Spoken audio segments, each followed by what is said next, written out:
Hey, this is Chan for Different Skill, and I'm bringing you a deck profile and some other things. So, I seem to have been dead for a really long time. It's kind of true. I haven't really felt like doing Vanguard in a long time, although I still occasionally do play it, but I haven't felt like playing card games in a long time, actually.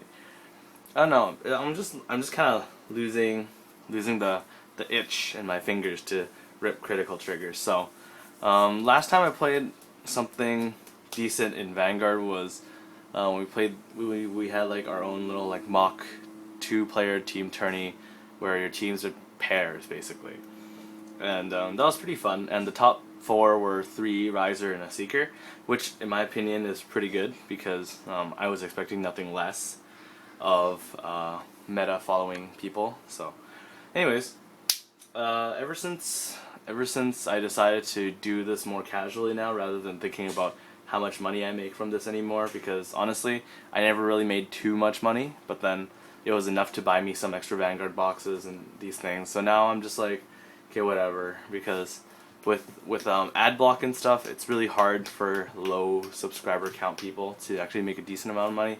So I'm just gonna be doing this really casually now, just because you know, I just don't really feel like doing that much now. Aside from that, I will be going to Japan in August, in sometime in the August months, and I'm going to be doing a vlog every day of the week so you guys can see what I do in Japan and maybe see what I don't do in Japan, if you get what I mean.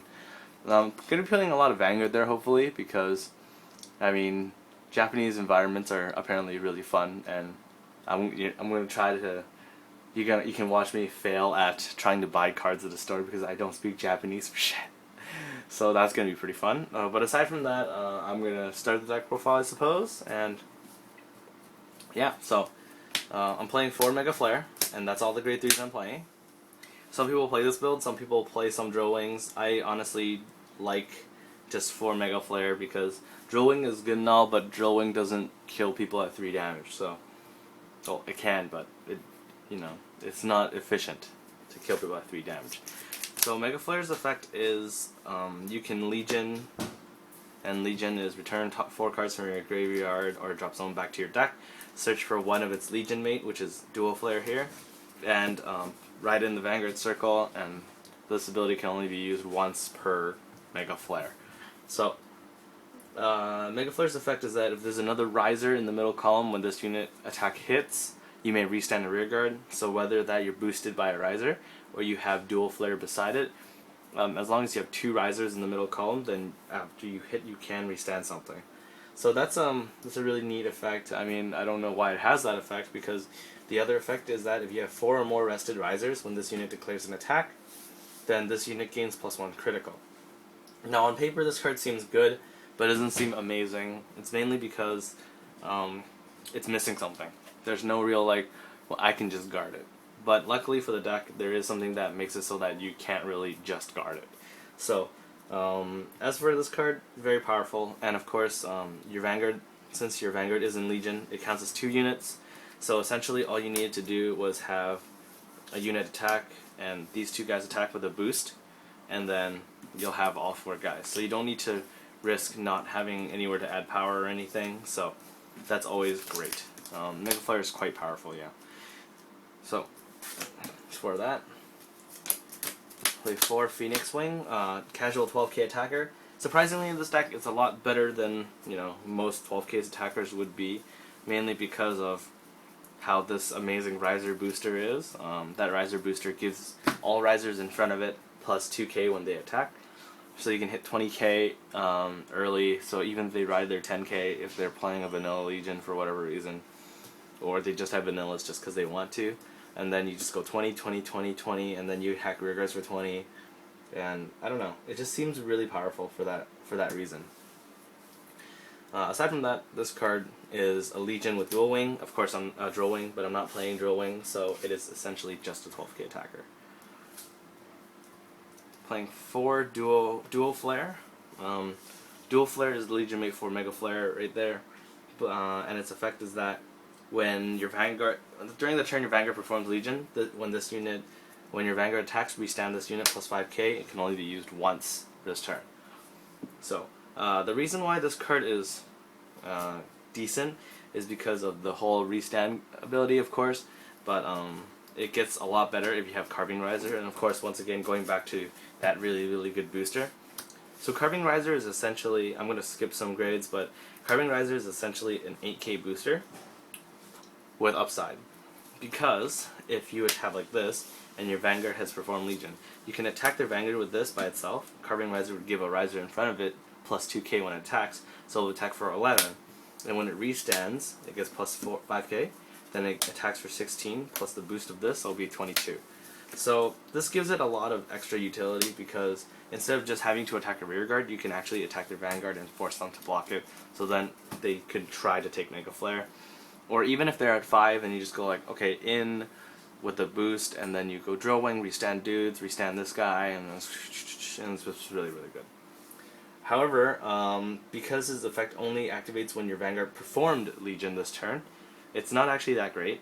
I might run 3 instead, and I might run 1 extra of this card, Street Bouncer. Street Bouncer is an old card, very old. I think he's like BT 5, so that's 11 sets ago. But now he's really good because of how you play only 4 grade 3s, and you need to find your grade 3s at the same time making yourself have more grade 1s and 2s, so you don't actually get grade stuck at 1 and 2, and also have more guys to attack with. So he gives lots of good value, and his effect is when you play it, if there's a Nova Grappler behind it, you can rest both units and draw a card. Of course, if you have a rested rearguard in the back already, if you play it, since you can't do the action of resting the back row, then you don't draw a card. So there's some people who are asking about that some places, so I thought I might just clarify that. And if I didn't say before, you rest 2 guys to draw a card, so which is pretty freaking good, because you can just intercept it with the next turn. Play 4 Quintet Wall. There's no reason not to play Quintet Wall in this deck, because you don't have Counterblast costs anywhere in the deck, except for that. So, the Quintet Wall is a Raizer, and I don't know. Quintet Walls are pretty amazing, actually, especially when your deck can't afford to play it. So, Counterblast low decks, like especially Raizer, you can like drive check 1, and then drive check a 10k, and then now you have so much extra shield in your hand. Rather than having like a perfect guard in the 10k. Of course, perfect guards don't cost counterblast, and if things are gigantic for whatever reason, then you'll actually need the perfect guard. But in this case, it doesn't really matter too much, especially because you run extra 10k shields in the form of Cat Butlers. Of course, you would all have figured out by now that Raizers works very well with Cat Butler. So you actually get a decent amount of shield every time with this guy. So. And since you run very little grade 3s, very little chance of hitting a grade 3 on your Quintet Wall, which will give you net more and more shield than usual decks would. One of the another cards that are very old and has received a new revival is Screamin And Dancin Announcer Shout, or just Shout. Very simple effect, rest it, discard a card, draw a card. This is very good because of how you can 1. Dig for your MegaFlare, 2. Dig for cats, and 3. You can discard triggers to draw new cards and then return the triggers back to your deck. Some decks have the problem that, oh, I don't have enough cards, I don't want to waste all these cards to like block so then I can like return them later, because a lot of decks, like especially if you're playing Seeker, sometimes you might have some trouble if you didn't draw a Quintet Wall and you're like, I might have to play over a guy. Instead you can just go like tap, rest, discard, draw, return it back to my deck, and it's a lot more helpful. Aside from that, very good opening play if you're going first, because you ride it, rest, and whatnot. For Energy Charger, so Energy Charger lookalikes or Luckbird clones, whatever you like to call them, 1k, grade 1, 5k, Soul Blast 2, draw a card when you play this card to your rearguard circle. These cards have been getting more and more popularity, because once you're at grade 3, you play this guy, Soul Blast 2, you just need 2 more cards in your drop zone, then you can perform Legion. Of course, you want to mainly return triggers, but if you don't have a choice in some decks, this is really good. And most, if not all, Legion decks do play some form of Soul Blast 2, do something. Musketeers play Soul Blast 2 on flip 2, this deck plays Soul Blast 2, draw 1, Brawler plays Soul Blast 2, draw 1, and Seeker does not because they don't have something like that. So, and as for Spike Brothers, I don't think they have something like that either. So, and of course, like I said before, really powerful grade 1, Carving Raizer. Carving Raizer gives Raizers in front 2k when they attack, like I said before. This is especially good when you have MegaFlare and they're cross-rided, and then you attack with MegaFlare by itself. You MegaFlare and DuoFlare being Legion 20k, giving each Raizer 2k, so it gives 2k to this one and 2k to this one, meaning it gives 4k in total. Alternatively, it's a 10k booster for your Legion, so this card it covers all bases. 8k booster for Raizers, gives 2k to this guy when he attacks alone, gives these guys plus 4k to attack for 24 against cross rides, and overall very solid card. So 2 or 3, some people pay 2, I play 3 because I guess I have more space because I don't play as much grade 3s. Of course, the star of the show, Cat Butler, meta-defining card, most expensive card in Extra Booster 01, which is really, really funny because this card is $5 each, and it's more expensive than the SP in the set, which happens to be $4. But anyways, so Cat Butler's effect is that when your grade 2 or lower Vanguard does not hit your opponent's Vanguard, is it? No. Attack does not hit, then, yes, it does not hit. It doesn't have to hit your opponent's Vanguard. Does not hit. Then you may pay the cost of sending him to the drop zone and restand your grade 2 or lower Vanguard. So of course, the loophole is that in your Vanguard zone is now DuoFlare and MegaFlare. So technically your Vanguard is grade 2. Therefore, allowing Cat Butler to restand it for technically free because he basically just needs to kill himself. So this is why the deck is really, really powerful and really popular right now. This deck is very budget. Like, it doesn't cost much to make this deck. And at the same time, it's very powerful, has consistent wins.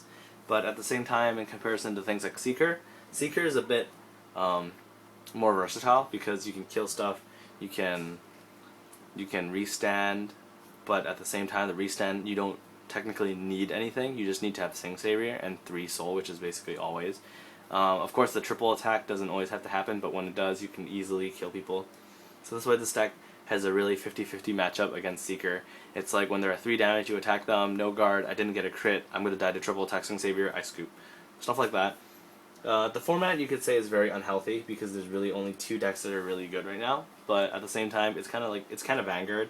So it's neat that for once there's like no other decks in the format, which is nice. I mean, Brawler occasionally gets like a couple of spots in there, but main show is always Raizer and Seeker, so yeah. Very, very, very, very, very good. Probably gonna get hit and banned, maybe probably to 0 or 2, a choice of 2 between this and this, or even just not allowed to play Cat Butler in your deck. So could happen. Although I don't think a single card has had the cannot play in your deck before treatment for Vanguard so far. Starter is the grade 3 searcher. Since you only have the 4 grade 3s, you probably want to look for it. He's pretty good, mainly because he looks for grade 3s, and you don't need Catabots in the deck, so it's never a bad thing. The best part about this guy is that you ride your grade 1 and you move him to the side. For example, if you rode Carving Raizer and you move to the side, then you play Street Bouncer next turn, rest this, draw a card, then put into Soul, and then you can play Shout behind it, and then you ditch and draw, and it's just, oh my god. Sometimes the solitaire plays for this deck is really fun, so that's why I like to play it a lot. And this is somewhat unorthodox, but I do it anyways. I'm playing 16 crit, no heals, no draws, no nothing, just all crit. 16 gold stars. This is because it has a very favorable matchup against Limit Break if you play something like this, because you'll keep them at 3, you attack with MegaFlare and say, I run 16 crit, or you don't have to say it, but I run 16 crit, if I get a trigger, you basically lose, unless you get a heal trigger. So, it provides a really potent deck where you can just go, surprise, you're dead, or even like, I'm at 2 damage, no guard, double crit. Any 2 triggers will kill you. So, I really like this, mainly because of how fast you can make the game. Like, okay, first attack, get a trigger, which is a critical trigger for sure. Then you put 1, 2, and then they're at 2. Next turn you're at grade 2, you attack. Oh, didn't get a trigger, you're at 3 damage. Red MegaFlare, attack, have a cat on the back for backup. They go, okay, well if I block it, I have to take it again because I have a cat. No guard, get a crit, 3 damage, you die. So, that's really one thing that I like about this deck. It's very consistent in how you win the game. which is a good change for Vanguard. At the same time, Red Lightning is another old card that has grown a lot in popularity, mainly because you can soul charge it for extra soul to soul blast it back out. Unflipping the damage is sometimes useful. I mean, unflip for your quintet walls, and then you can Legion return your quintet walls and whatnot. Although you don't need counterblast in this deck, this does really well when you need it to work. So that's the profile. Hopefully I can get some more things out when I'm not bored or have something new to show you guys. I have some decks that aren't actually completed yet for some reason, so I'll show you guys that later. But for now, I will see you guys next time. Bye-bye.